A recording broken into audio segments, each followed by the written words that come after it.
passive. We're not passive people, but to say we're going to show you something, it might work, it might not. Give it a try. It's food for thought.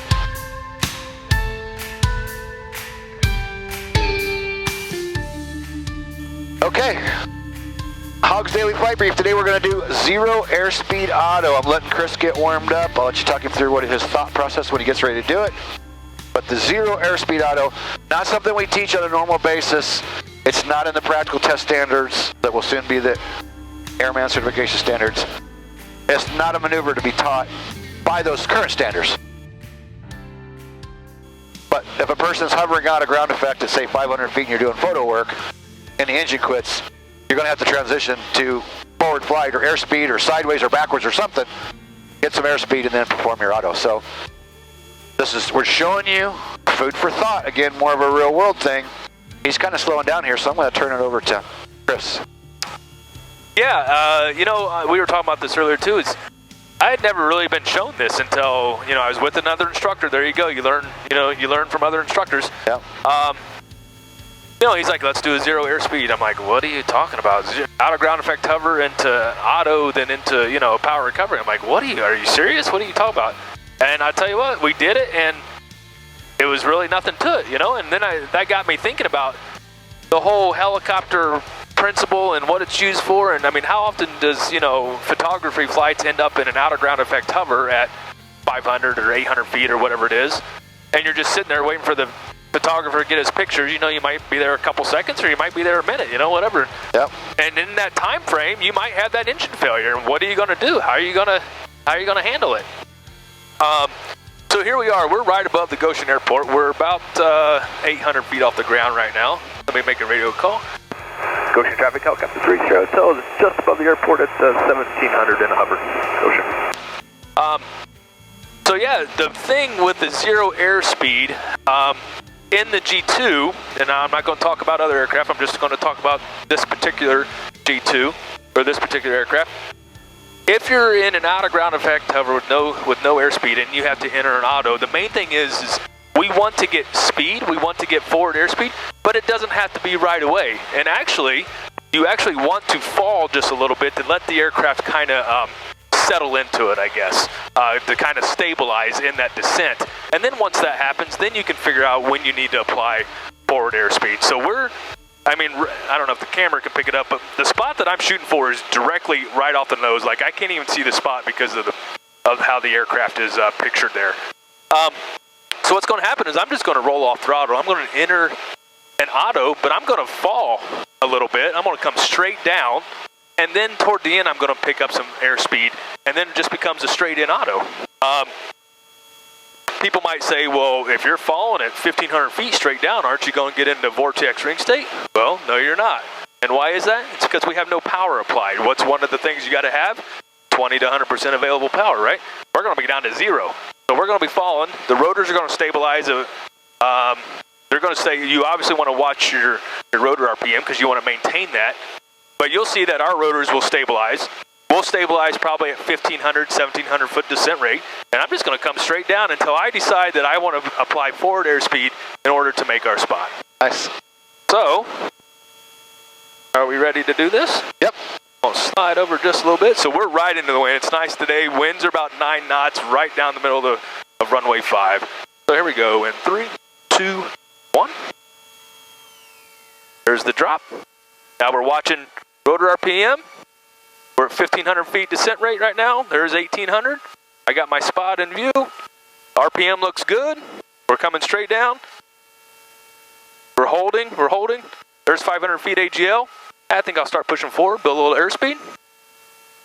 Building airspeed right there. There we come. Here comes my treetop level. Start my flare.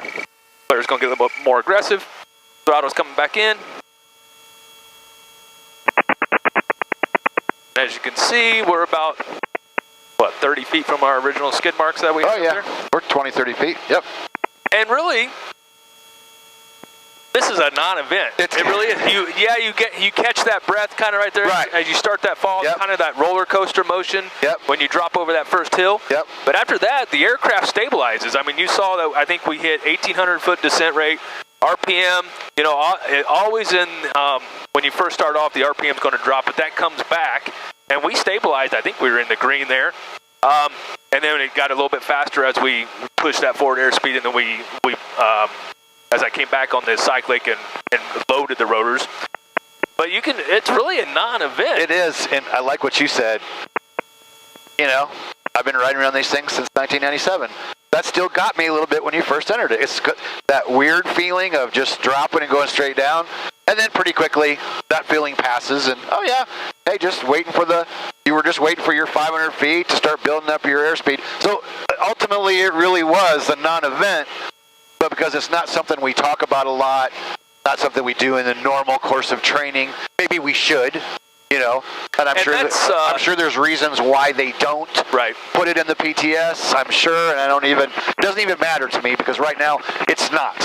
Maybe sometime in the future, but again, and I would encourage to practice with an instructor, but go up. You know, I'll be honest with you. I did this one time in this aircraft. We went up to 6,000 feet, myself and our instructor, and we entered at 0 airspeed. And we came down, we came straight down, and we held that. We actually did some pedal turns. We did some 360 pedal turns while we were coming down. And then there toward the end, 1,000 feet to go or so, we pushed it forward, built some airspeed, we came into a power recovery. And it was kind of cool because it's just another trick, another tool in the toolbox that if you need to hit that spot, that's right there. Yep. Just something to think about.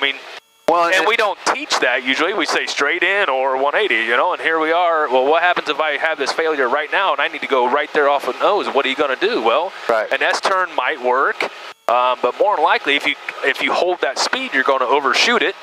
So, yep. I just remember I had a guy show it to me in an R22 when I was going for private, and then I did not see it again until the examiner I talk about all the time. When I was a brand new CFI, the company says, go out and fly with the examiner for an hour. He takes me over the numbers 27 on the runway, and he goes, hover, 27. He goes, think I can enter an auto right here and go right directly below us? And I go, I guess you're going to show me. And he entered the auto, and he went backwards, and he went sideways, and he went the other direction, and then he backed up again, and then got airspeed and came right out on the numbers 27. So it's not in the normal course of training. And like Chris said, I wouldn't advise private pilots to go out and do that. I would advise you, if you want to do the 0 airspeed, I would say do it with a CFI who's comfortable teaching it. Like you just showed, it's not really a non-event, but there's some hype over it. Oh, 0 airspeed. Oh, if you haven't seen it, you haven't done it, it feels a little weird when you enter it, but that's a good video and a good topic, and I'm glad that we did that today. But do get that airspeed in there sometime. You want to have that airspeed. Right. So we didn't go all the way to the ground. He dropped about 500 feet AGL, then increased airspeed, but had plenty of time to do it. You had all kinds of time to build your airspeed, to do a nice flare, and to come back down. I don't know if they could see. I think we were about 17 or 1,800 when we entered, and we dropped about 500 feet straight down. Then I pushed it forward and got some airspeed and pretty much hit our spot. Maybe. I turned this one camera back a little bit, hoping that maybe we could catch a little bit of that.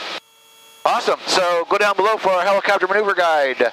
Free PDF is down below. Subscribe to the channel, click the bell, so you can come back tomorrow and see what we're going to talk about next. And this is something really cool, and that should be maybe taught a little more in training, is stretching the glide during auto rotation. And, you'll read the numbers in the POH for whatever aircraft, airplanes, helicopters usually have a best glide. There's ratios and different things. But believe it or not, the examiner that we're using now, I actually did his CFI many years ago, and when we were doing his CFI, he's the one that showed me how far you could really stretch a glide in an instrument. I was kind of blown away the first time he showed me by taking it to the low side of the RPM, how far, and he was stretching a glide for his full down for his CFI check ride. And I was blown away the first time we really took it to the low side and stretch that glide. I was quite amazed. So depending on the aircraft you're flying, the numbers could be different and the methods might be different, but Chris is going to show you how to stretch the glide in the Cabri.